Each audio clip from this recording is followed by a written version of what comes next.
We're at a political event for California right now, and soon we will see a lot of the leaders campaigning for office. One is Steve Hilton running for governor of California. And Herb Morgan, who is California State Controller, writing candidate for California State Controller. I would like to introduce you to Miss Jenny Ray LaRue. She is the Director of CalDOGE and the candidate for Congress in Orange County. Thank you so much for coming to join us today here in Santa Ana. Jenny, come on in. I'd be voting for her, but not anymore. In Santa Ana. Hi, everyone. You know, the most bipartisan issue I've found so far in California is that nobody thinks that we should waste taxpayer dollars. And it's been really exciting to discover that what we have suspected all along is actually not even as crazy as we thought. It's worse. And so I want to tell you a little bit today about what we're finding at CalDOGE, and then ultimately why I decided to run for Congress, which was out of those findings. But Steve and I had a conversation, it's been about 8 weeks ago now, 7 weeks ago we launched Doge. That's the pace that this guy moves at. And he said, hey, I want to set something up because we are going to do this when I'm in office, but why not start now? And so I said, well, you know, just so that you know, I have a year's worth of experience doing this. I looked at waste and bloat in the government right after Elon set up Doge. I said, well, you think the federal government's fun? What about California? and so I set it up, and I started to find some things. Here are a couple of our early findings before we even took on this initiative this year. We have 242 agencies in the state of California. And so my first question was, is that a lot? I suspected it probably was. The next largest state has 97.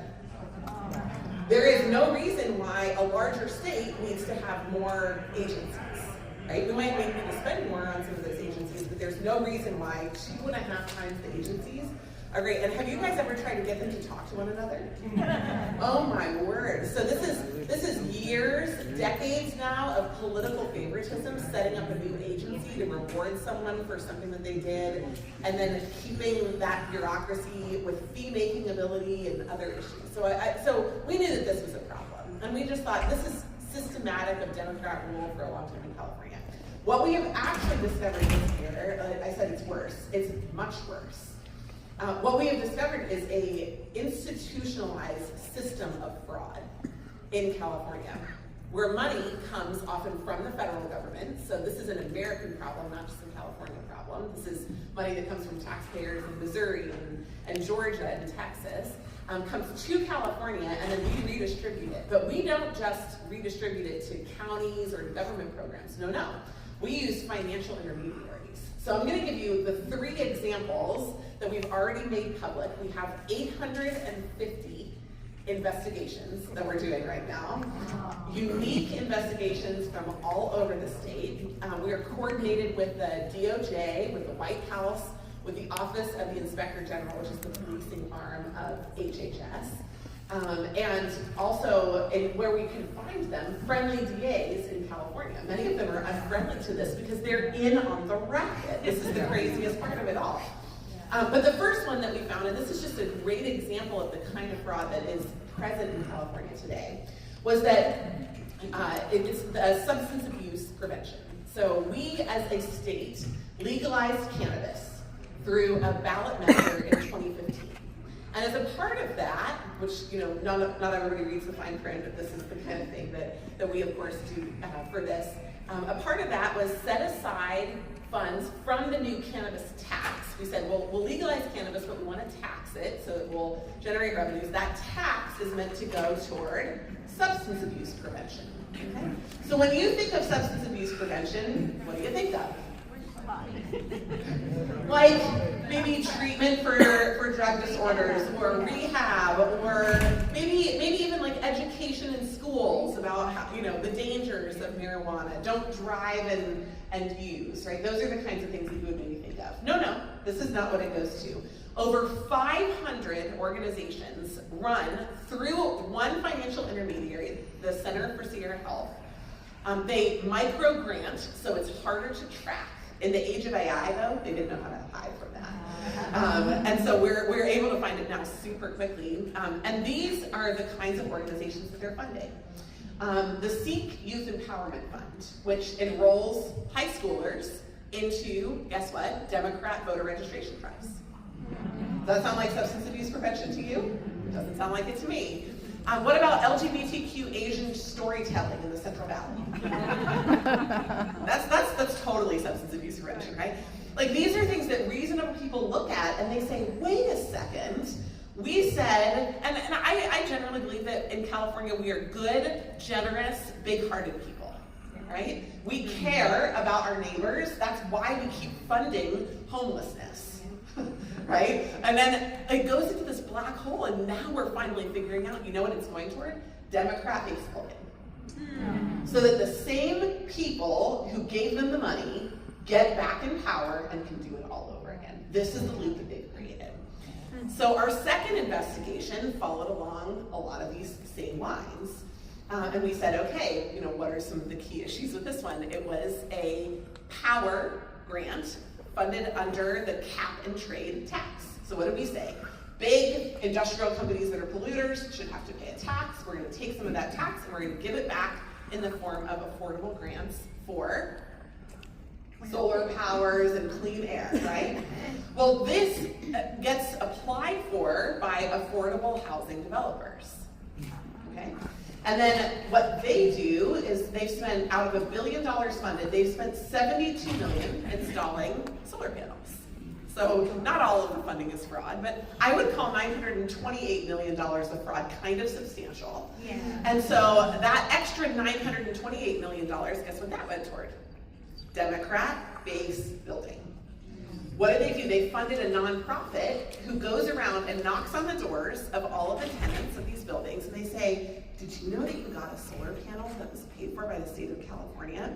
My name is Jenny Ray, and I would love to get to know you and your family. By the way, we have this event coming up, and we have candidates that are coming. Would you like to hear about them? And here's who we'd recommend that you vote for. And are you registered to vote?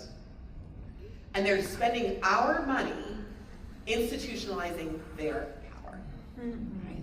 So the third one, a release that just dropped, is on homelessness. Now you guys know we've spent a lot of money on homelessness, and magically what Gavin Newsom has managed to do is make more homelessness in California. Now that was not his promise, but it does seem to be the fulfillment of this crazy system that they have built. And again, we find that money goes into developers' pockets, and what do we end up with? Empty units paid for with millions of dollars, $725 million actually, of your money and my money, that was paid for premium priced housing that is not full and has no plan to be full. Right? And so where did that money go?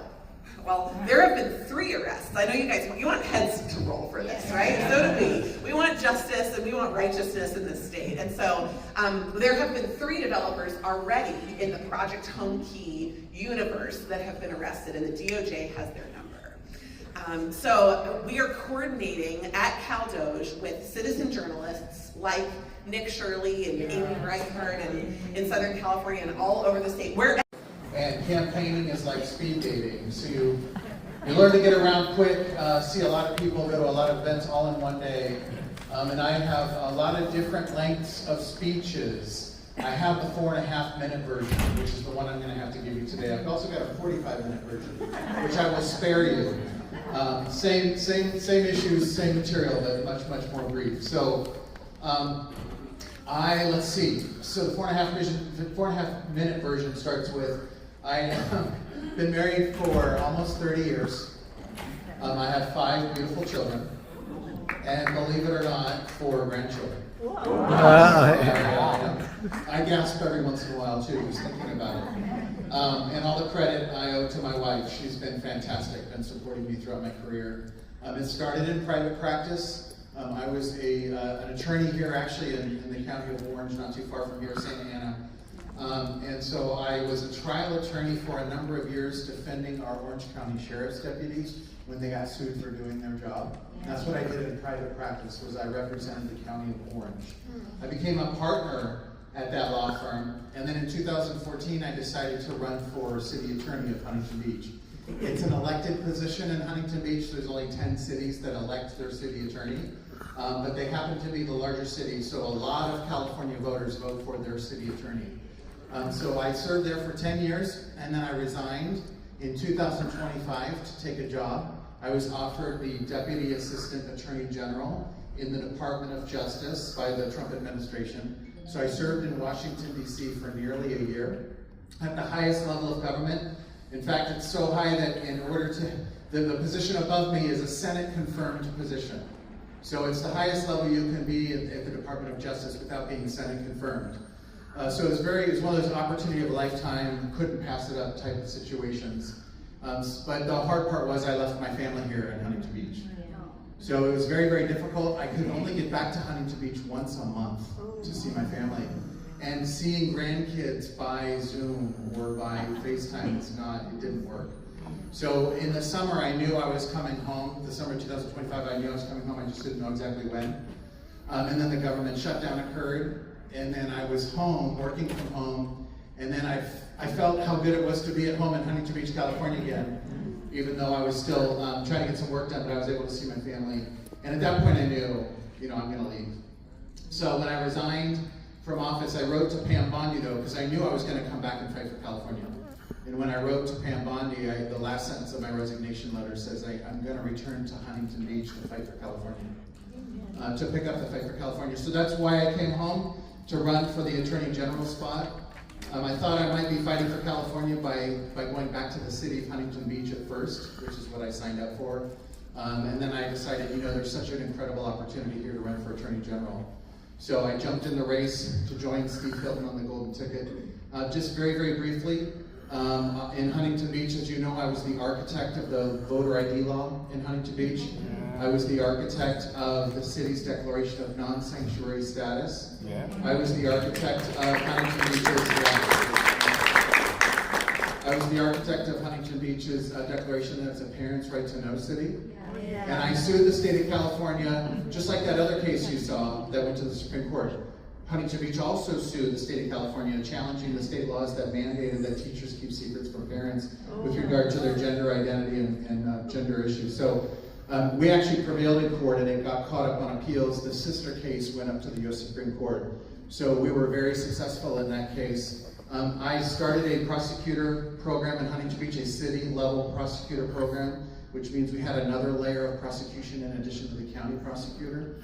And that caused crime to drop in Huntington Beach by double digits. In the first year alone by almost 12%, and it dropped thereafter. I also worked with our police department and our city council to combat homelessness. We reduced homelessness by over 60%. I sued Newsom when he shut down our beaches during COVID to open up our beaches, and I sued the state of California for the return of $38 million in taxpayer money from Sacramento back to Huntington Beach. $38 million that we got back because I sued Newsom, I sued Sacramento, and so Huntington Beach has now been restored by $38 million. Wow. So yeah, and I've spent a career defending police, including our Huntington Beach Police Department. So a lot of fantastic work that we have done in Huntington Beach, a lot of great experiences. A lot of Attorney General candidates would stand before you and they would share their resume of being a career criminal prosecutor. I was a criminal prosecutor both at the city level and also for the DOJ. But I've also done more than that. I started a prosecutor program. I fought election integrity both at the local level and for the DOJ. I was the one that sued the state of California for violating federal elections laws. I was the one that sued Orange County for violating federal elections laws. And I sued Orange County in part because they allowed a dog to register to vote for 6 years and actually voted in 2 election cycles. So I have done so much more than criminal prosecution. So I'm very well equipped to go to Sacramento and fight for everyday Californians. And so that's what I plan to do. And without further ado, I'm going to turn the mic over to our Lieutenant Governor candidate, Gloria Romero, if she can hear me. There she is. Come on out. Gloria will tell you her story, but I think it's remarkable on the one hand, but also indicative of where California is on the other. That she's got an incredible resume. She was a Democrat, the leader of the Senate in the Democrat Party for California. And she's now a Republican, a good, strong Republican, because the party left her. The party left her. And so we, frankly, I think we're very lucky to have you on the ticket. And I think she's going to be a great lieutenant governor candidate. And I think California voters are going to embrace her on election day. So. Thank you. Thank you so much for being out today. I know it's 3 o'clock, the middle of the week. Great turnout. Thank you so much for being here. I am Gloria Romero, and my little rescue pup did not register to vote. He's got the highest ethics. So I'm going to be very quick because we want to move on and hear from all of you. But essentially, I'm running for Lieutenant Governor. Quick question. How many of you know, with a show of hands, who is the Lieutenant Governor of California today? 2, 3, maybe 5 people. And some of them are half. You're not alone. Nobody knows who the Lieutenant Governor happens to be. And that's been part of the problem, because most of the time the Lieutenant Governor has been treated as, I call it, the Seinfeld position of state government. And most people joke saying, well, the Lieutenant Governor, you just wait for the governor to die. Well, Steve Hilton is in great health, so I'm not worried about that at all, so I have a job to do. Number 1, the Lieutenant Governor is the President of the Senate. And when Steve is elected, make no doubt about it, there will be lawfare. There will be resistance to getting his appointments through. The President of the Senate, having experience in the California State Senate, serving on the Rules Committee, the most powerful committee in Sacramento. I know where the bodies are buried. I know the rules of the Senate. You're going to need somebody with muscle to move those nominations out. And I maintain very positive relationships with both Democrat and Independents and Republican members of the legislature. So that's going to be my role. Make sure we get the cabinet that our new governor wants and needs. So it's going to take a lot of muscle. Additionally, the Lieutenant Governor serves as really what should be the most important voice on education, higher education in particular in California. I'd be a regent for the UC, a trustee with the Cal State system, a governor of the Board of Governors of the community colleges. And we've seen numerous problems and issues and challenges. Just recently, UC San Diego, one of the jewels in the campus, released a report that 1/3 of its incoming freshmen are not college ready. This is absolutely incredulous. So Steve and I have talked about an education plan. We're not going to stop with higher education. We're going to develop the pipeline because we have to look at K through 12. And I know there are teachers and educators, I'm an educator as well, to make sure if we don't prepare the career-ready pipeline, we are never going to turn this state around. And what we want is to make sure that we have a solid economy. A solid economy really begins with great schools. And I want to acknowledge my friend, Mike Tardif. Mike Tardif is a board member of a very innovative charter school in Orange County and has always been there fighting for school choice, something I strongly believe in. The Lieutenant Governor also serves on a number of important commissions, the Land Commission, the Coastal Commission. We've seen Gavin Newsom and Karen Bass basically burn the state of California down, for a little plant and a so-called fish, allowing people to perish in fires and lose property. You're going to find a Lieutenant Governor who, first of all, will show up. Show up, speak up, give me a mic, I'm going to use it. So let me stop there because really the main attraction is here. And I will say that a lot of people say the golden ticket, what is it? And it's true. Each of us have to run individually. So when you get your ballot, coming out pretty soon, you're going to have to go through and check each of our names, vote for each one of us. But we formed a ticket. Think about it like a cabinet. We have full transparency to make sure that the people of California know it takes a team. It takes a talented team. You've heard from Herb, you've heard from Michael, you're hearing from me, and we're all going to be there, really the wind behind the back of a governor, so that the people of California understand that we can break 16 years of one-party rule. One of the reasons why I want growth, it's a joke. It no longer represents the people of Orange County or most of California. So we have a lot of opportunities. So having said that, because we want to get to your questions, let's bring out the next governor of the state of California, the amazing Steve Hilton.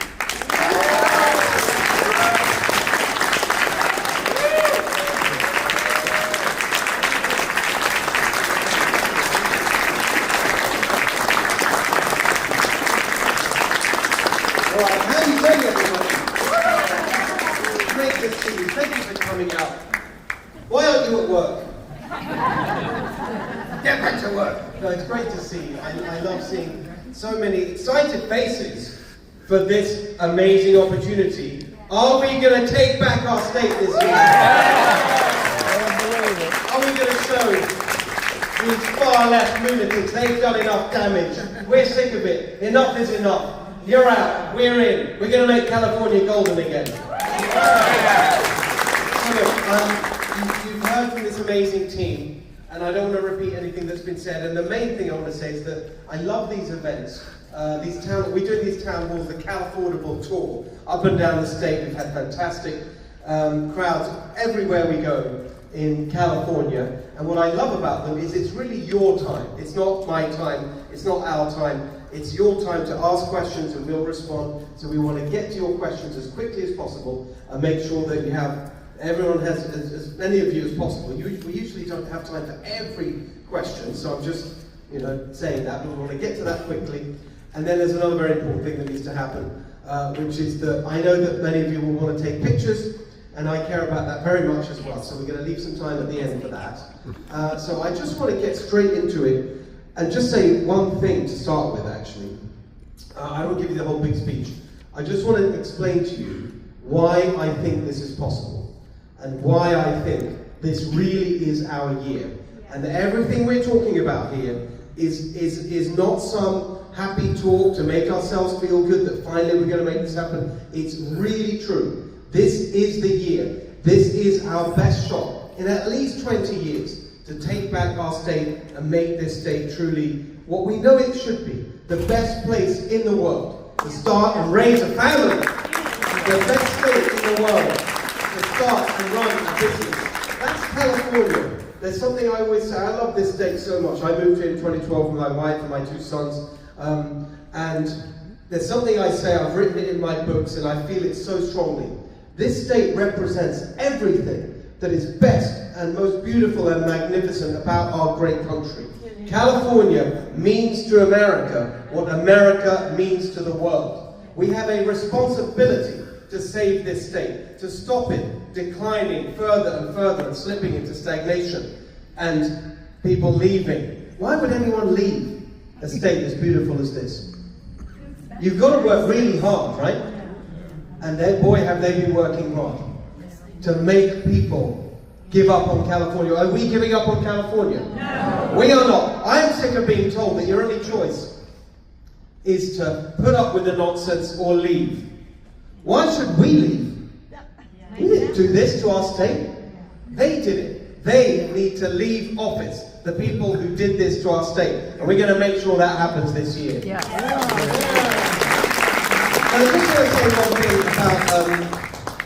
about, before I explain how we're going to do it, I just want to say one quick thing about our dear governor, Gavin Newsom. Have you seen him lately? He's been running around the country. He's been everywhere except California.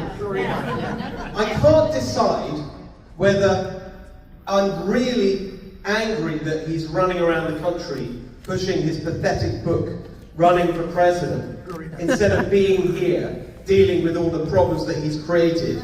Just last week, I said, Gavin Newsom, you need to suspend your pathetic book tour, get back here to California, and suspend the gas tax, so we're not punishing people every day. I saw that. Hard-working Californians paying these insane gas prices. I don't think he listens to me. I'm not sure he's going to do that. He's still on the road somewhere, pushing his nonsense. I don't know. But then here's the thing. I can't decide whether I want him to come back here and deal with our problems, or actually, you know what? Maybe it's better if he stays away. Because when he's here, he does such an absolutely terrible job of everything. Maybe the best thing he could do actually is just leave us alone for the next few months until his term is up in January. Maybe that's the better, you know what I mean? Maybe that'll work out better for us. Because when he's here, look, he's running for president, obviously, and when you look at the record of Gavin Newsom, okay? Oh, exactly, you said it. Okay, let's just run through the record.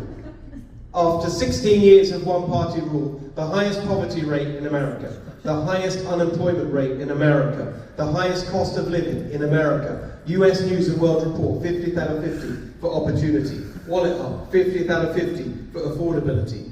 Chief Executive Magazine, 50th out of 50 states for business climate. We have the highest gas tax in the country and the worst roads in the country. In fact, that formula works for pretty much everything. We have the highest taxes for the worst results. It is not a good deal. So we all know that President Trump, when he ran for the first time in 2016, or 2015 when he started, he had a very simple phrase to capture his campaign. We all remember it, we all know what it is, we know what it stands for, MAGA. So here's the one that I invented for Gavin Newsom for his campaign. MUGA. The most useless governor in America. We don't need to talk about him, he's on his way out, I'm on the way in, and here's why it's going to happen this year. Number one, even since the last governor's race, the climate of opinion has shifted very negatively against the Democrats. So if you look at that basic question that the pollsters ask when they want to figure out whether an election is going to be a change election, where they kick out the incumbent and vote for someone new, is that question, is the state or the country or whatever it is going in the right direction or the wrong direction? So even in the last governor's race in 2022, it was like 50-50. Now I don't know who the 50% were who thought California even then was going in the right direction, but whatever. Right now, that number, very negative. 65%, 67% consistently in the polls, California's going in the wrong direction. That's number one. People want, let's put it this way, there's a majority for change in California. Yeah, that's good. Number two, in a midterm election, it is all about the turnout, about getting your voters out. In fact, if you look at the numbers that we need to win in California, if you take the average of the last two midterms, 2018 and 2022, and you look at how many votes we can expect in November this year, the total number of votes, that's the estimate, is 11.7 million votes. So to win, I'm going to need, I'm not going to be greedy, I don't need 67%, 50% and a little bit is enough. That's 5.9 million votes. People say there's not enough Republican votes in California for Republicans to win. You know how many votes that President Trump got here in 2024? How many votes? 6.1 million. I only need 5.9. Here's a simple way of thinking about it. If everybody who voted for President Trump in California in 2024 votes for me in 2026, I'll be the next governor with 200,000 votes to spare. Now, that's not an easy thing. It's not going to be easy to do that. We're going to work very hard to get those votes. But we've got a very important secret weapon this year to get those Republican votes, to get that big turnout we need. You know what it is? What's going to be on the ballot in November? Voter ID on the ballot in November. That is supported across the board in California. It's a majority for voter ID, but it's really popular with Republicans. So that's going to be a big boost to our turnout. And then we've got another secret weapon. This is the last point I'll make, and then we'll get to your questions. We've got another secret weapon, or actually I should say, quite a few of them. The Democrat candidates. The Democrat candidates, you know, for 16 years we've had these big figures, whatever you think of them, giant, Gloria, you remember, you were in the state legislature, these towering figures in Democrat politics. Jerry Brown, son of the former governor, he'd been governor before, and he'd been attorney general and mayor of Oakland, done all these things. Jerry Brown had 8 years of him. Then you had 8 years of Gavin Newsom, who'd been lieutenant governor, mayor of San Francisco. Whatever you think of, whatever you think of his hair, by the way, don't you think it's time we had a governor with less hair?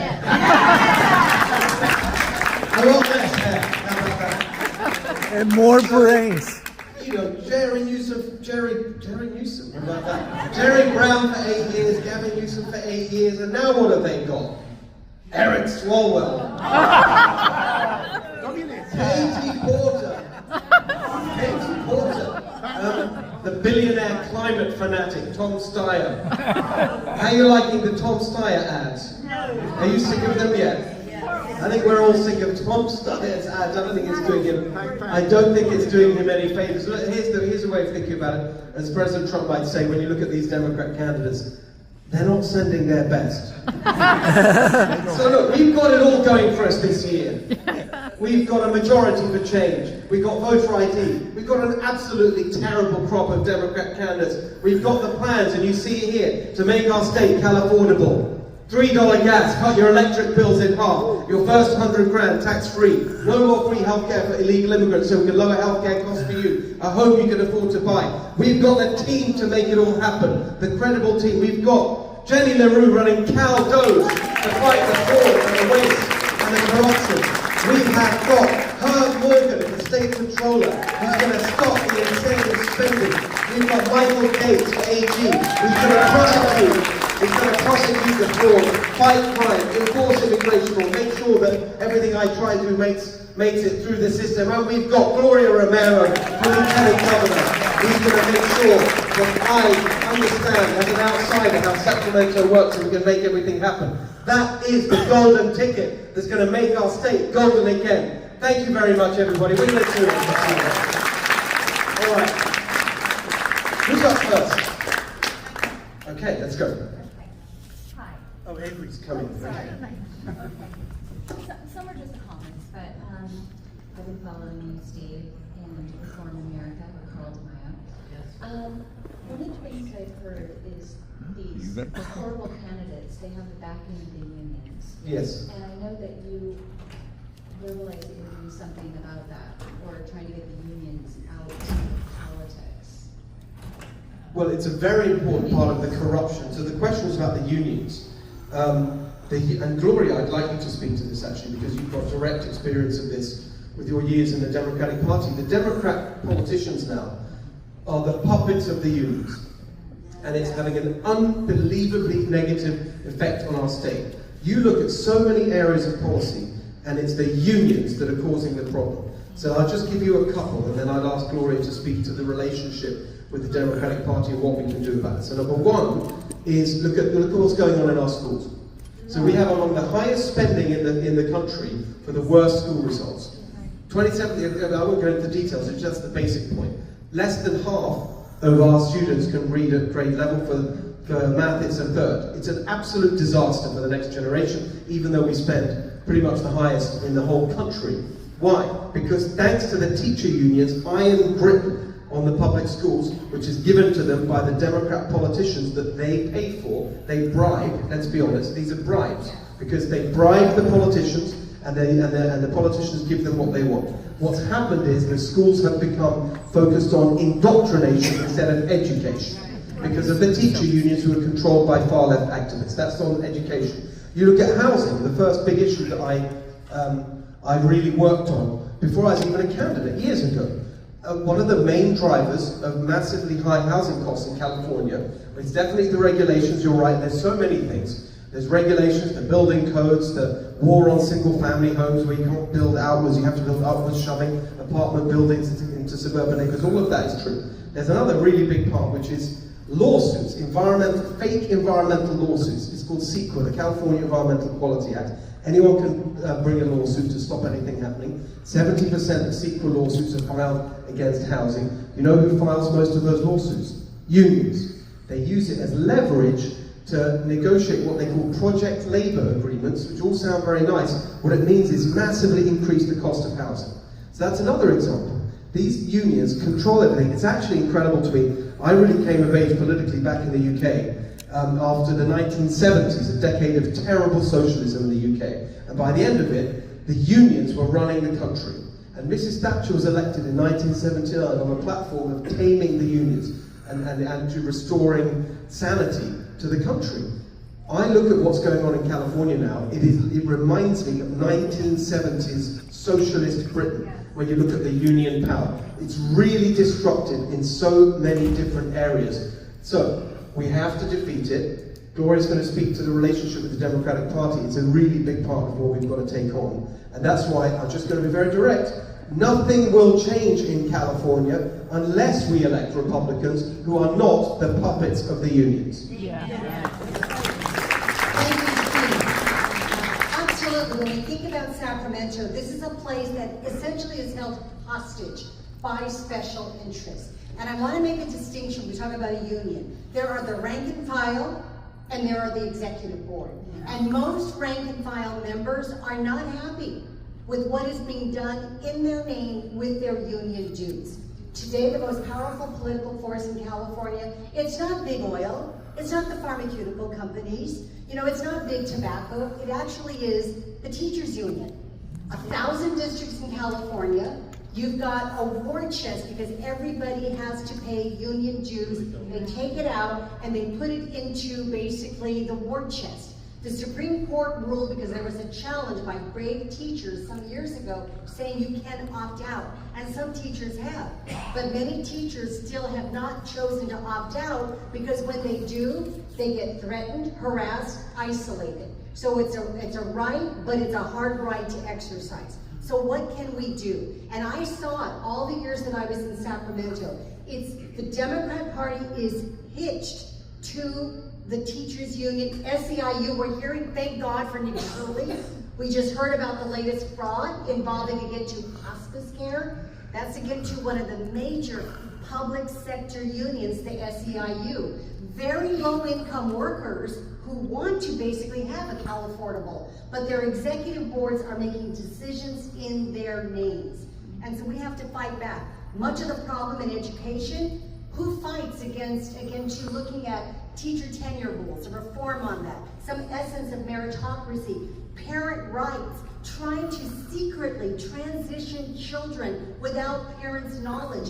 In those fights, it's basically been the executive boards calling the shots and then the Democrats too afraid to stand up and do anything. That was the major reason why many years ago, I fought with the unions in Sacramento, because any party should be independent of that which funds them, not these Democrats. And if we don't break one party rule this year, we're going to be stuck, not with elected officials, not even with the governor, as incompetent as he is running the state. You're going to be dealing with all of the special interests in the name of the workers in California, basically running the state into the ground. That's why Steve is committed. President Trump is known as the blue-collar billionaire, looking out for America first.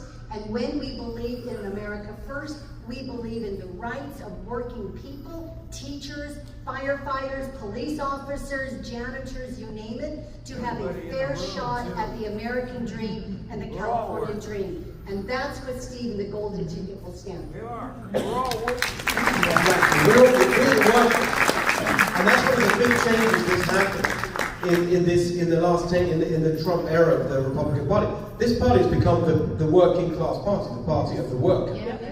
I just want a quick programming note, as we might say. So our friend Michael Gates has to run to another engagement. I'd love him to have another question. If there's a specific question for the Attorney General candidate, something in the area of crime or law enforcement, immigration, anything of that.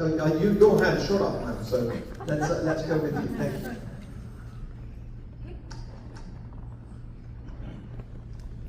What can we do about the judges that just let people out the door?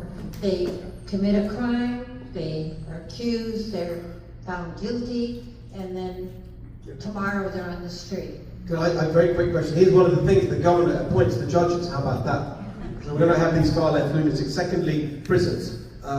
Very simple. Prison closures, total disaster. Tens of thousands of dangerous, violent criminals let out. I will stop and reverse the prison closure program. More prisons, less crime. Very simple.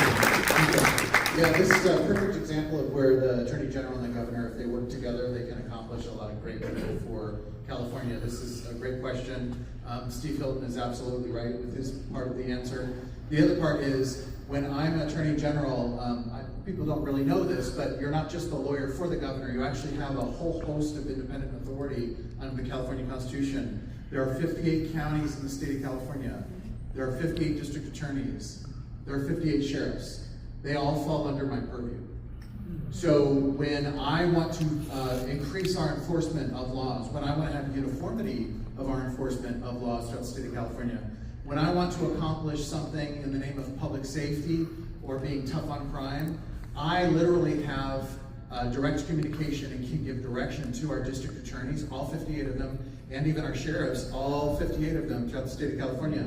So when I'm in Sacramento, I'm not in some ivory tower disconnected from the rest of the world, giving advice to the governor, although I will be right down the hall, and I will be helping Steve with everything he wants to do. but I will also have a direct line of communication to all the sheriffs and all the district attorneys. When I'm in office, we're going to change the culture in California when it comes to public safety and the rule of law. And if there is nothing else I accomplish, that will be what I accomplish. If I get nothing else done, I want to get that done. Because when California is safe and we abide by the rule of law, we uphold and defend the rule of law, and we're a law-abiding state. We're citizens that are law-abiding, with a culture of law-abiding. Then we have safe communities. Overregulated by you people. Families are safe, and our communities can prosper. Our families will prosper, and businesses will prosper. So when it comes to the court specifically, one of the things I will also be able to do is to issue formal Attorney General opinions about what the state of law is, what laws should be, what they should be, how they should be interpreted. That's one of the things that the Attorney General gets to do. The other thing is, if there are courts that have issues that need to be investigated, and I'm hearing that there are, and I won't get into that right now, but where their courts need to be investigated, and where, let's just put it this way, where generally there is corruption, that will be investigated and that will be pursued. One thing that is for sure, when I'm Attorney General, justice will not look like lengthy, protracted investigations that go nowhere. When I'm Attorney General, when we investigate, we're going to do them swiftly, diligently, and justice will look like people going to jail. They will be put behind bars. So, and that's across the board for anything. It is important to also note, as a footnote, that the courts are a separate and co-equal branch of government. So you have the executive, which we will be, the legislature, and then the courts. So, having said that, the governor gets to appoint the judges, and then I get to weigh in on what the state of the law is. I get to change the culture, and when we change the culture of public safety and rule of law, and we're a law-abiding culture, then the judges are going to have to sit up a little bit taller and start abiding by that as well. So I think there's going to be some collateral effect on the judiciary when the rest of us, because look, we've been a lawless state for years. And when the governor and the attorney general can set aside Prop 36, which passed by huge margins, and simply say, oh, well, we're just going to set it aside. Why? Because we don't have funding. That's not an excuse. It's the law of the land. But that shows you how lawless we are. And by the way, if we don't have a good attorney general in office when voter ID passes, voter ID won't stick either. Because Rob Bonta will not go to court and defend voter ID when it gets attacked by liberal extremists for being unfair or whatever. He's going to stay at home. He won't show up to court and defend it. So the Attorney General is critical when it comes to upholding and defending the rule of law, honoring and respecting our California Constitution, honoring and respecting our U.S. Constitution. And so, ladies and gentlemen, we feel like we live in a lawless society right now. We all love California, but we don't like living here. And we don't like living here because it's lawless. At the heart of it, like everything that we're talking about today, all the corruption and everything that we're talking about, it's all because we've become a lawless state. So the Attorney General can change all that.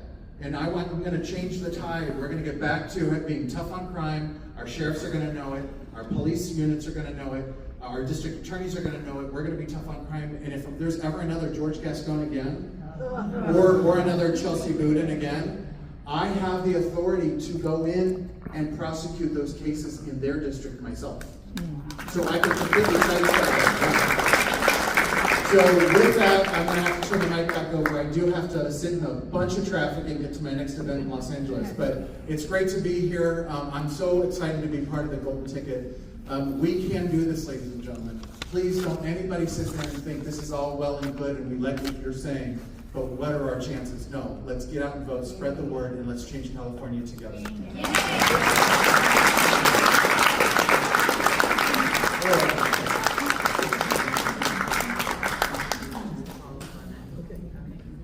My name is Kimberly Davis, and I'm running for Orange County Board of Supervisors, District 2.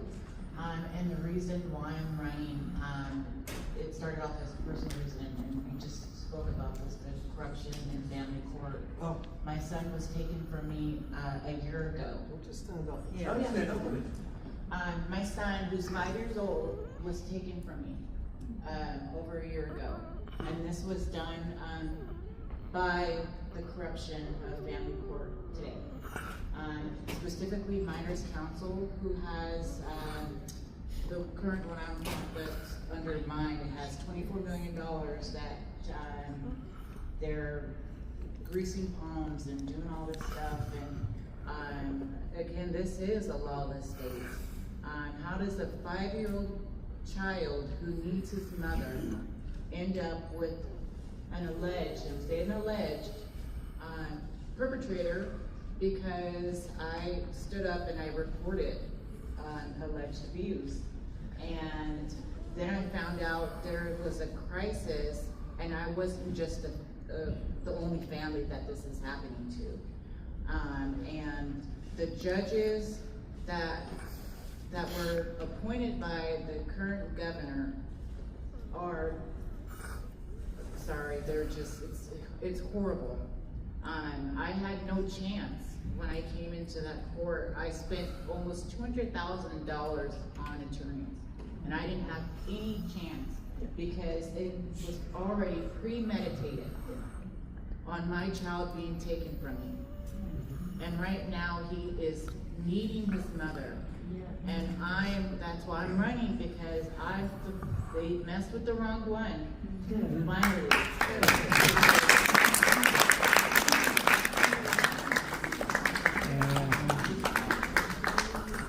I just want to say something very, I think this is a very important point. So thank you for sharing that. And I'm so sorry.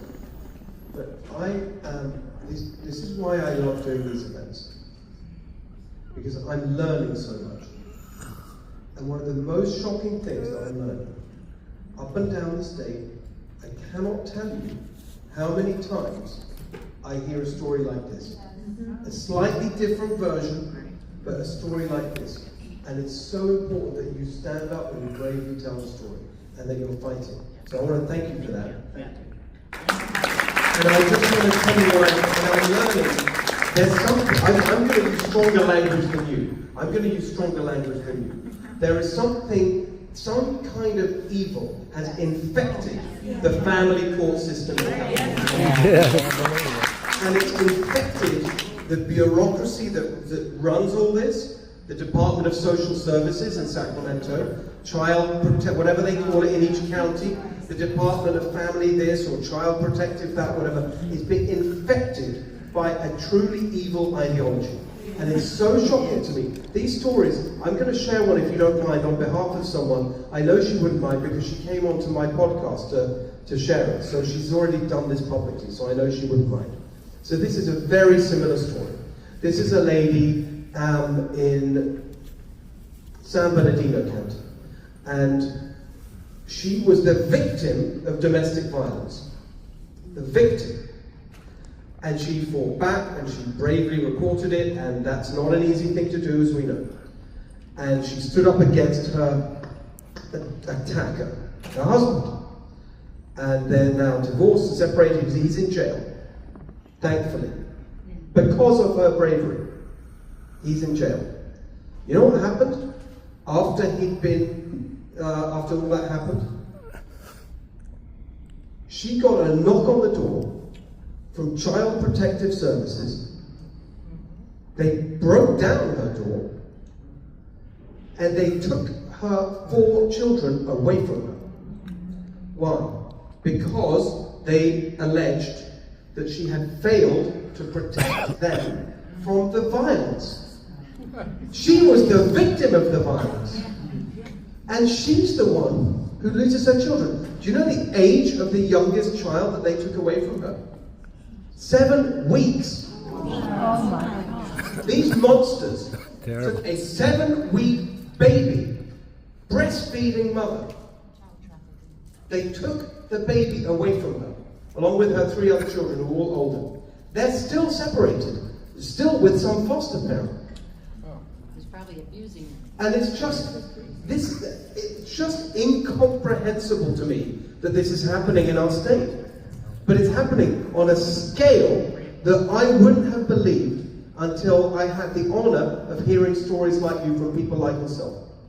Okay? So I'm just telling you right now, I take this incredibly seriously.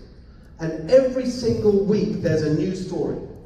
And thankfully there's an organisation that a good friend of mine has actually put together a group, I don't know if you're in touch with her, which just speaks separately, and she is now becoming, and she's got an organisation that is a really strong advocate for this. And she needs these stories. And she's actually right here in Orange County. So I'm going to make sure that you're connected, because our voices are more powerful together. Okay? So, and she's on a warpath against the family courts and all this corruption and this evil. And that's the word to use, because it is. There's another story. A foster mother. This up in the northern part of our state. Foster mother, a 2-year-old. There's, foster parents. When I know there's a lot of issues with the foster care system, but there's a good, decent family looking after these kids. They took the kids away, took the child away and put it back with a mother who's addicted to drugs because of some ideology that they got to be. I mean, it's really unbelievable what's going on. And so we are absolutely going to deal with this. It is a serious priority. I've always said, family is the most important thing in my life, and it should be the most important thing in our state's life and in all our lives, right? And so we are going to deal with this. And we're going to root out this evil. And we're going to clean house in the department of whatever the hell it is. And we're going to get those people out of there and have decent people. Decent people who put children and families first. And let's make sure that we connect. Let's make sure we connect afterwards, because it's our. You wanted to say something, Jenny, right? Well, I just want to say that we're getting a lot of these reports through CalDoge, specifically through the tips. They're obviously they're deeply emotional, super problematic. I just want to tell really quickly, the power of our voices has never mattered more than it does today. The power of journalism, citizen journalism, independent voices. And one reason that I think that Steve Hilton must be elected in this November election is that, early on in Steve's campaign, I kind of wondered if he was just another guy from Fox News who maybe wanted to build his subscriber base, but this guy cares deeply about policy, and there isn't a way that we can fix this without the vocal accountability of leaders who actually want to tell the truth. And so when you see Nick Shirley come out and then Gavin Newsom's press office make fun of what Nick is doing to expose fraud in California, that will not happen with Steve. So I just want to say you're not alone, and this exact importance is a key for why we need someone like Steve in the government. Yes. You had your hand up for a while, yeah. Yes, my name is Brooke Singerman. I lived in LA County for 38 years, Democrat 20. I do appreciate, what if I hold this? I do appreciate the fraud. I understand where it's coming from. I'm Jewish too. I wasn't home with the fires. I'm really grateful you are running for office. We need a change in California as a whole. My dad is a retired CPA, served in the Army. I voted for Harris. I have seen the failures at hand. I was neglected. I worked for the state of California during the pandemic. The state controller's office is terrible. They didn't do a good job. They didn't support me with a disability. I agree. I felt like I had the burden of the Hispanic community and Black community always, because when I went to UCLA 10 years ago, my major emphasized race, gender, and class. So I believe in the First Amendment. And these wars, I don't want to talk about that. But the point what I'm trying to get at is, we need a change, and we need to listen to the American people. And I went to call someone, because I believe in the two-party system. I will always believe in the two-party system. I've worked elections too. But I called an organization, a conservative organization today, talking to them about change, and they didn't want to listen. I need a conservative Republican to listen. Crime or no crime doesn't matter if we don't listen and progress in California. I have seen things, this administration, that administration, intern for people in office even. I believe in change, and I want you to be governor. I know it's not easy in California because there's a lot of human rights, and I'm big on human rights. That's why I'm here today, because I want you to be governor of California. Because Gavin Newsom did not listen to me. They laughed at me. People laughed at me. And that's why I'm going to finish paralegal. I don't know if I'm going to go to law school one day. I don't know what I'm going to do. Run for office? Who knows? But I need change, and I need someone to listen. And I believe you have that. I believe you have that. That's why I'm here pushing for it.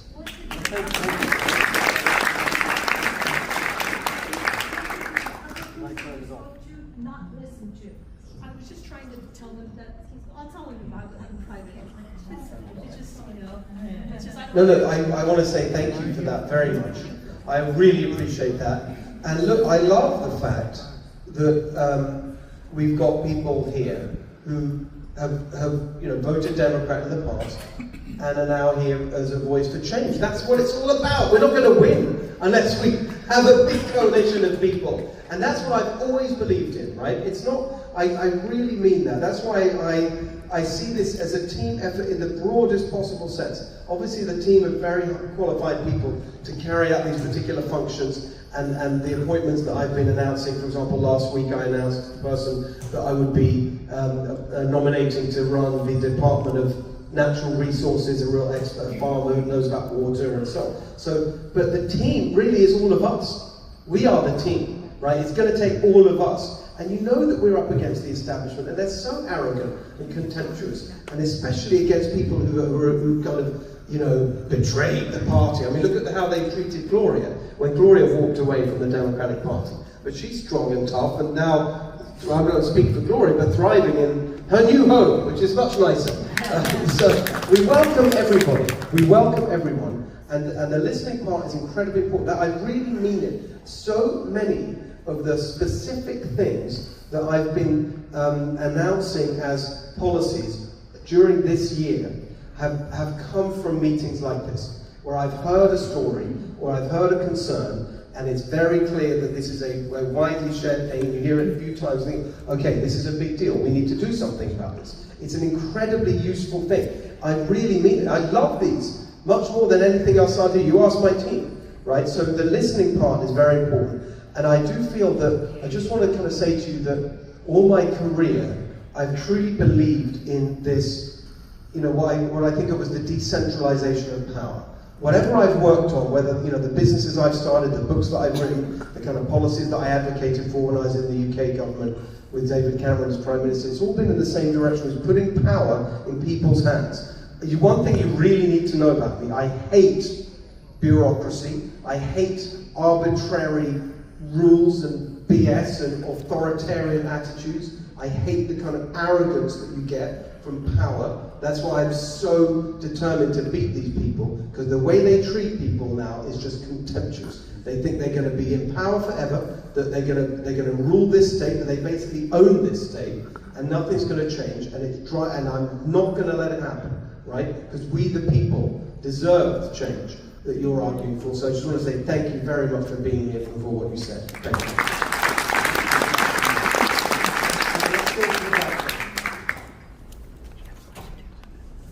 Hi Steve, thank you for being here. I'm wondering if you have any plan to protect First Amendment rights on university campuses. There's a lot of political discrimination which occurs, religious discrimination. I know people personally who have been afraid to actually express disagreement with their professors out of fear of grade discrimination. So I'm just wondering if you have any plan to make your universities bastions of free speech. And I thought this question was fitting for you because you were endorsed by Charlie Kirk. So. Yeah, I thank you very much. It does mean a lot. And I just want to quickly touch on that. Thank you for mentioning that. So Charlie was a very good friend of mine. We knew each other for years, and I was, he was one of the first people I actually spoke to about running for governor, and he said, come to Arizona, let's make a plan. I was going to say he was all in for this, and he still is, actually. Still is, very much. Yes, we do have a plan. I feel very strongly about it, not just because of Charlie, but that's one of the reasons Charlie and I were friends. We really believed in so many of the same things. And it's outrageous what's been going on. It is so deeply un-American. And that's why Charlie was so brave to do what he did, and so powerful, because he showed by his example that this is un-American. And actually, to do it in the beautiful, warm, with a smile on his face, everything he did was just such a kind of perfect expression of how I want us to approach this, which is that this, it just actually goes back to what you were saying. Like, we've got to get along, and we've got to be respectful, and we have to be clear that actually talking is the way to do it, and silencing people is outrageous. It makes me so upset. that you hear people, and it's particularly anti-Semitism that's really been one of the main features of this. It's not exclusively that, but the fact that you've got young people now, well, at high school, not just in university, hiding their faith, their Jewish, ethnicity, whatever it may be, because of their fear of reprisals or discrimination, is just unacceptable in America.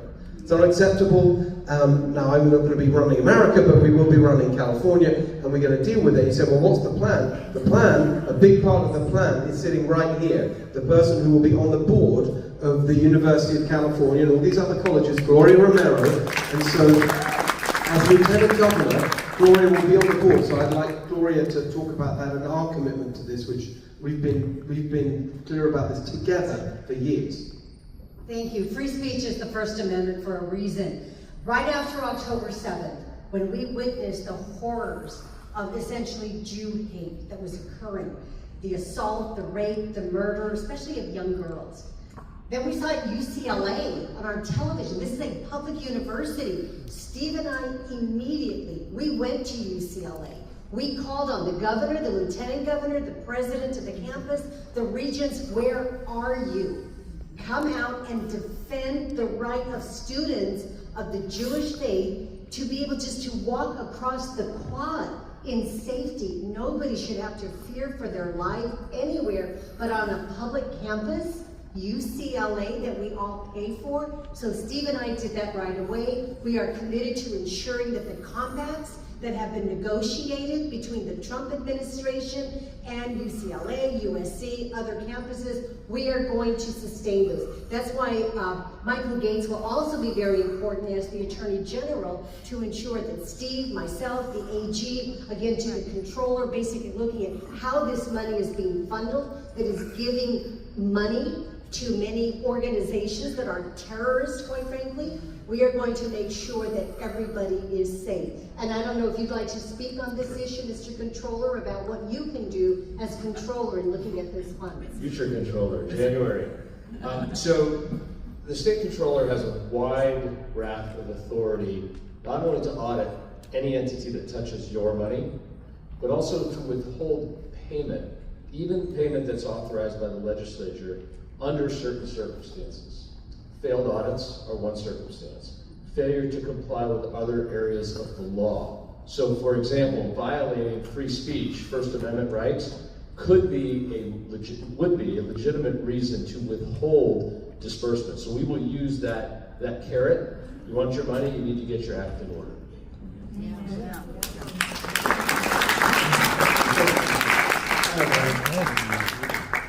Okay, let's go again.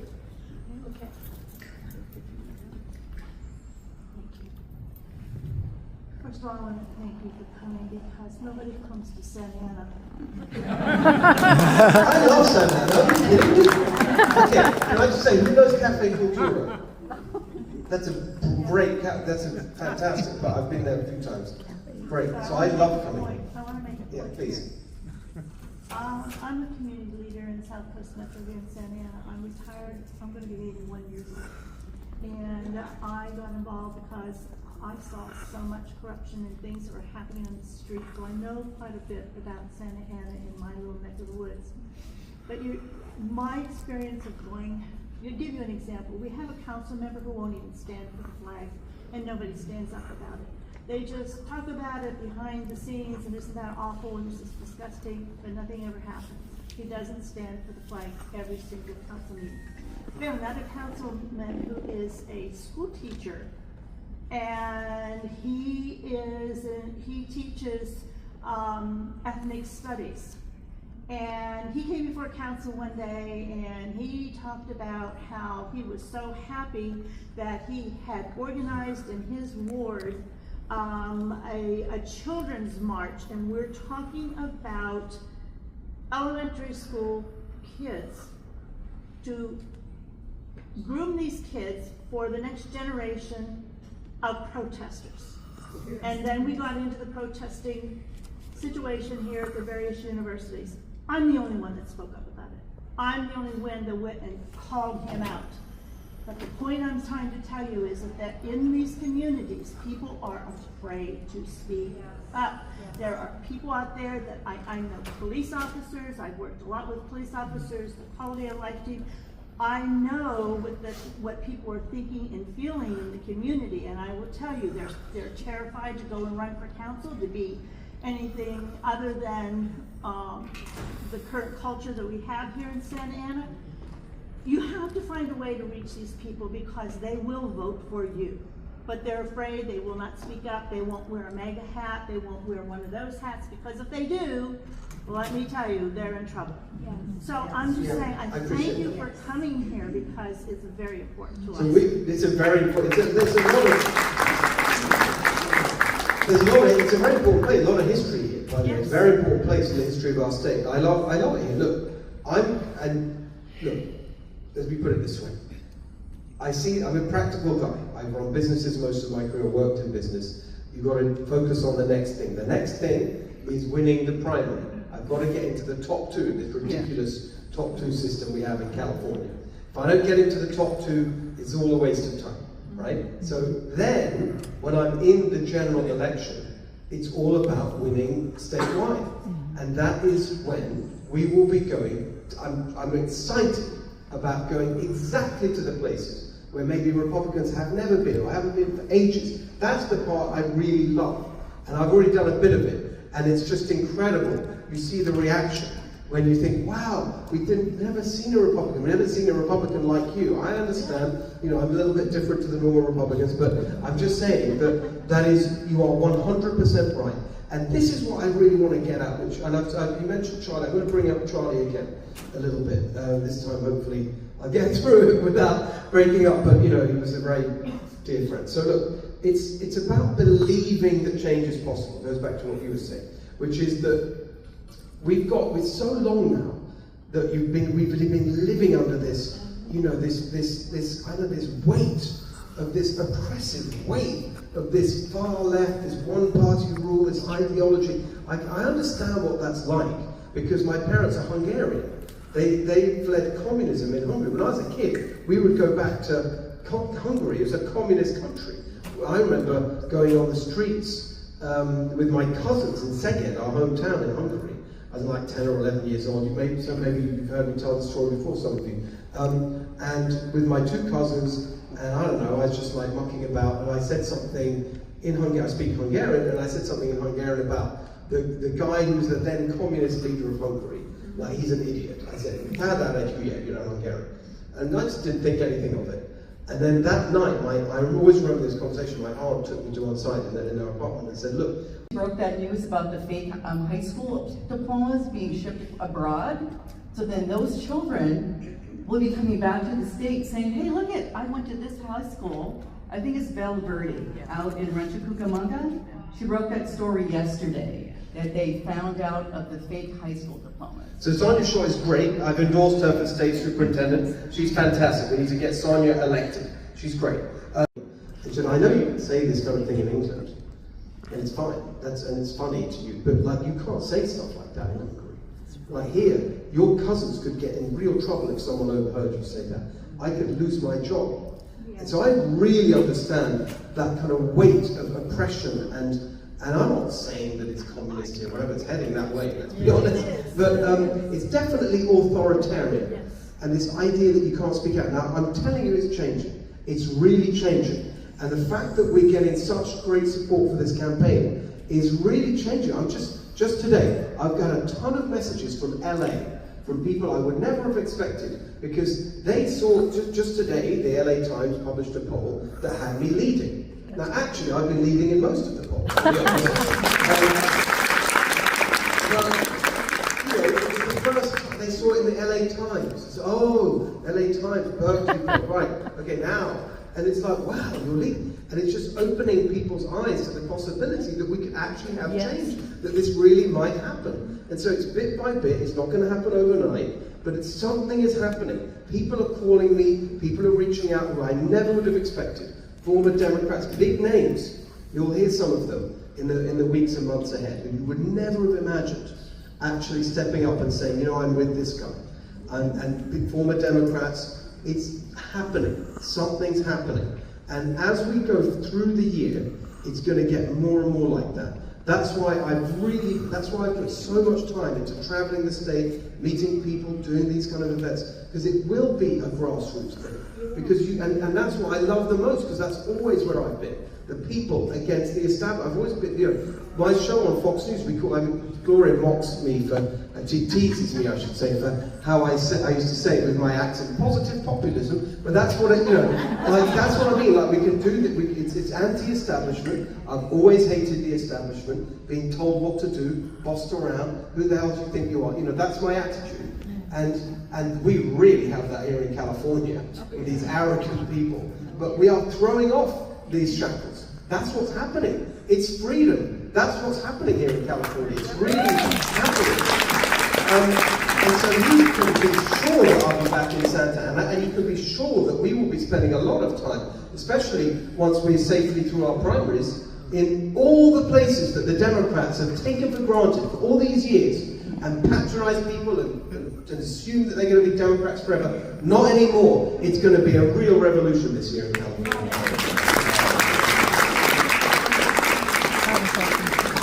There's so many of you, I'm so sorry. I'm probably missing people who've been up for ages, but maybe Avery. Just one last question. We're starting to get to 4:30. Well, maybe we can go a bit, it depends on we can be quick with the pictures. I've got something, let me just, okay, I just want to be really practical here. I have to leave at 5, okay, I really can't be late. So we've got 29 minutes. So let's just squeeze in maybe this question. We'll do 2 more. I'll be very quick. You choose, Avery, while I'm answering this one. I want to talk about the fraud. Yeah. One of my children works for Medi-Cal, and she is an inspector for Medi-Cal when there's complaints. She has gone to buildings where there's doctor's offices and no upstairs. Nobody. She called me because she was afraid the building looked so ugly that she had to go knock on the door and make sure nobody opened it. But she's already gone to 3 buildings. And one building, one girl told her she'd be right there, and it took her 15 minutes to get there. She drove in, went in the building, and then she called my daughter back and says, "Oh, I can take you now." She was not in the building. It was awful. And the second thing is the voter fraud in Orange County. Yes. It is completely out of hand. Nobody trusts it anymore. I don't. I keep voting because I'm stubborn and pig-headed, and so are my kids. We have 10 votes in my family, and I get them to vote, but I had a nephew have a nervous breakdown because he was working there, and he said that there was so much voter fraud. So please, what are we doing about the fraud? Okay. So thank you very much. Very important. First of all, thank you for being big-headed and keeping up the fight. That's great. That's what we need. Exactly. I want to say, first of all, I want you to speak to Jenny Ray. And maybe your daughter could speak to Jenny, because that's what we're here for with CalDoge, to expose the fraud. So that's and the tips. So please make sure you two connect, okay? On the voter fraud, I'll just be very, very clear, which is that yes, it's been going on, the system's completely ridiculous, they keep messing around with it to favor themselves, and that is something that we can't really do anything about until we actually win. And so, of course, I think, I've said it many times, that we should have a very simple, it's not complicated, vote on one day, count on one day, get the results on one day, paper ballots, voter ID, citizens only voting. What's wrong with that? Now, we can't make any of that happen until we get there. Now, the big one is voting, but I just want to... Michael Gates literally led the work on election integrity in the Trump administration in the Department of Justice. He's going to be incredibly powerful on this when we're elected. Incredibly powerful. We are going to really deal with it. In the meantime, some of the fraud is already being dealt with. For example, the voter rolls are already being cleaned up as a result of lawsuits, including one filed by Michael Gates. So about a couple of years ago, the estimate that was that you had 6 million wrong names on the voter rolls in California. Remember what I said, that how many votes I need to win? 5.9 million, right? So that's a lot. And as a result of lawsuits filed by Michael and others, that's already down by more than half, right? That's not all, but like down below 3 million. So that's progress. And there's another thing that could be made illegal this year. The Supreme Court just agreed to hear a case that would stop the insanity of counting votes a week after election day. That's a massive way that they cheat. A massive way that they cheat. They find the votes after election day. So that could be, the Supreme Court just took a case on that like about a month ago. So that really could happen this year. So we're moving in the right direction. But the real truth for all of this is there's no shortcut. So VMT, if you've heard of that, vehicle mass transit, it's insane. Now, so one of the other versions, vehicle registration. In most states in America, vehicle registration is under $100 a year. Here, I don't know what you pay, 600, 700, 800, 900, some people over 1,000. I've heard people tell me 700. Okay, some people are telling me over $2,000. Right, that is all going to change. It's something we can implement through the DMV on day one, is that we're going to get rid of all the ridiculous fees and charges and taxes. Basic registration fee only. Every vehicle, every person in California, $71 flat fee.